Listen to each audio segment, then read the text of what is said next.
ओम शांति। 13/2/2021 के साकार महावाक्यों में प्यारे बाप दादा ने कहा, मुख्य पॉइंट सुनेंगे। बाबा ने कहा, बच्चों को रोमांच खड़े हो जाने चाहिए तो कॉमन गीत, परंतु इनका सार और कोई नहीं जानते हैं।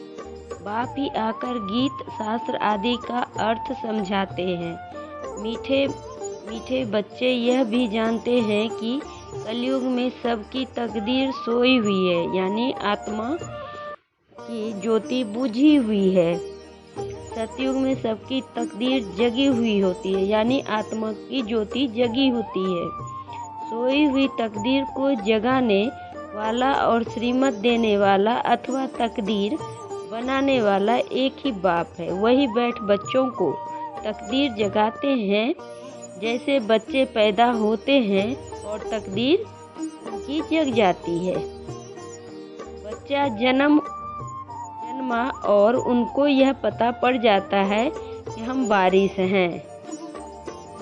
फिर बाबा ने कहा, पावन बनते हैं तो तकदीर जगती है। पावन गृहस्थ आश्रम कहा जाता है। आश्रम अक्षर पवित्र होता है। पवित्र गृहस्थ आश्रम उनके अगेंस्ट फिर है अपवित्र पतित गृहस्थ धर्म। आश्रम नहीं कहेंगे, गृहस्थ धर्म तो सबका ही है, जानवरों में भी है। बच्चे तो सब पैदा करते हैं, जानवरों को भी कहेंगे गृहस्थ धर्म में है। अब बच्चे जानते हैं हम स्वर्ग में पवित्र गृहस्थ आश्रम में थे, देवी देवता थे, उन्हों की महिमा ही गाते हैं ना। सर्वगुण संपन्न, 16 कला संपूर्ण निर्विकारी, मर्यादा पुरुषोत्तम, डबल अहिंसक, हिंसा परमो धर्म, डबल सिरताज। तुम खुद भी गाते थे, अब समझते हो हम मनुष्य से देवता फिर से बन रहे हैं। फिर बाबा ने कहा, सबसे बुद्धिमान तो एक ही बाप है। अभी तुम्हारी बुद्धि में दम नहीं रहा है। बाप उनको बैठ पारस बुद्धि बनाते हैं। यहाँ तुम आते हो पारस बुद्धि बनने। पारसनाथ के भी मंदिर है ना, वहाँ मेले लगते हैं, परंतु यह किसको भी दुनिया में पता नहीं है कि पारसनाथ कौन है। वास्तव में पारस बनाने वाला तो एक ही बाप है। वह बुद्धिवानों की बुद्धि है। यह ज्ञान है गुम, तुम बच्चों की बुद्धि के लिए खुराक। इसलिए इससे बुद्धि कितना पलटती है। यह दुनिया है जंगल, कितना एक दो को दुख देते हैं। अभी है ही तमो प्रधान रोड़ो नर्क। गुरुर पुराण में बहुत रोचक बातें लिख दी है। फिर बाबा ने कहा, ज्ञान न होने के कारण मनुष्य कितना रोते हैं, जैसे पागल हो जाते हैं। यहाँ तो बाप समझाते हैं, अम्मा मरे तो भी हलवा खाओ, हलवा खाना है, नष्टो मुआ होना है। हमारा तो एक ही बेहद का बाप है, दूसरा कोई नहीं। ऐसी अवस्था बच्चों की होनी चाहिए। मोहजीत की कथा भी सुननी है ना। यह है सब दंत कथाएं। सतयुग में कभी दुख की बात नहीं होती है, वहाँ अकाले मृत्यु भी नहीं होती है। फिर बाबा ने कहा, जैसे बच्चे अनपढ़ बच्चों को पढ़ाई दी जाती है, आत्मा ही शरीर में रहती है। यह है पत्थर बुद्धि के लिए फूड, यानी भोजन। बुद्धि को समझ मिलती है। तुम बच्चों के लिए बाबा ने चित्र बनवाए हैं, बहुत सहज है। यह है त्रिमूर्ति ब्रह्मा विष्णु शंकर। अब ब्रह्मा को भी त्रिमूर्ति क्यों कहते हैं? देव देव महादेव एक दो के ऊपर रखते हैं, अर्थ कुछ भी नहीं समझते हैं दुनिया वाले। अब ब्रह्मा देवता कैसे हो सकता है? प्रजापिता ब्रह्मा तो यहाँ होना चाहिए। यह बातें कोई शास्त्रों में नहीं है। बाप कहते हैं, मैं इस शरीर में प्रवेश कर इन द्वारा तुमको समझाता हूँ, इनको अपना बनाता हूँ। इनको ब्रह्मा बाबा के द्वारा समझाते हैं, ब्रह्मा बाबा का अपना बनाते हैं। इनके बहुत जन्मों के अंत में आते हैं। यह भी 5 विकारों का संन्यास करते हैं। संन्यास करने वाले को योगी ऋषि कहा जाता है।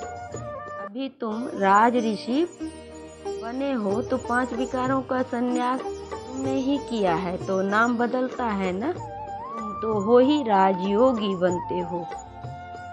मुख्य सार सुनेंगे। बाबा ने कहा, मीठे बच्चे, तुम बाप के पास आए हो अपनी सोई हुई तकदीर जगाने, यानी आत्मा की ज्योति बुझी हुई थी उसको जगाने के लिए। तकदीर जगाना माना विश्व का मालिक बनना। फिर बाबा ने प्रश्न में कहा, कौन सी खुराक तुम बच्चों को बाप समान बुद्धिवान बना देती है? फिर उत्तर में बाबा ने कहा, यह पढ़ाई है तुम बच्चों के बुद्धि की खुराक।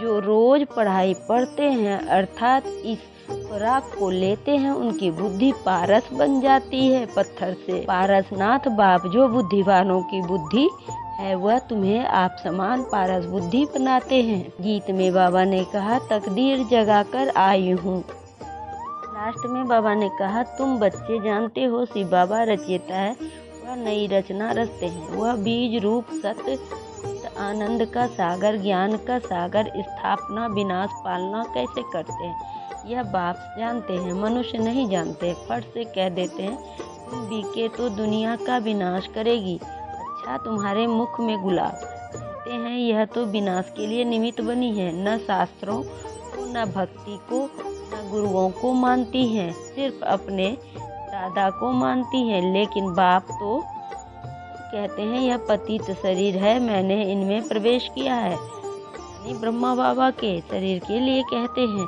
पतित दुनिया में तो कोई पावन होता नहीं है। मनुष्य तो जो सुनी सुनाई बातें सुनते हैं वह बोले देते हैं। ऐसी सुनी सुनाई बातों से तो भारत दुर्गति को पाया है। तब बाप आकर सच सुनाए, सबकी सदगति करते हैं। अच्छा, मीठे मीठे सिकिलदे बच्चों प्रति माता पिता बाप दादा का याद, प्यार और गुड मॉर्निंग। रूहानी बाप की रूहानी बच्चों को नमस्ते।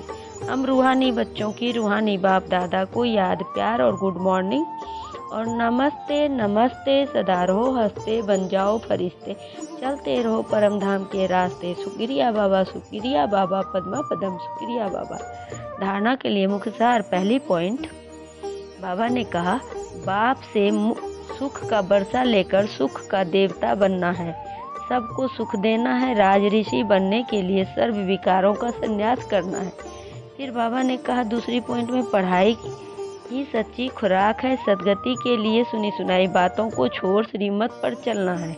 एक बाप से ही सुनना है, मोहजित बनना है, यानी नष्टो मुहा बनना है। दान में बाबा ने कहा, सदा सम्मान की स्थिति में रह निर्माण स्थिति द्वारा सर्व को सम्मान देने वाले माननीय पूजनीय भव।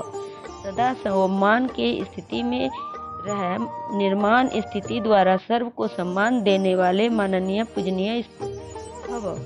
फिर स्पष्टीकरण, जो बाप की महिमा वही आप सम्मान है। सम्मान में स्थित रहो तो निमित्त बन जाएंगे। फिर सर्व द्वारा स्वतः ही मान मिलता रहेगा।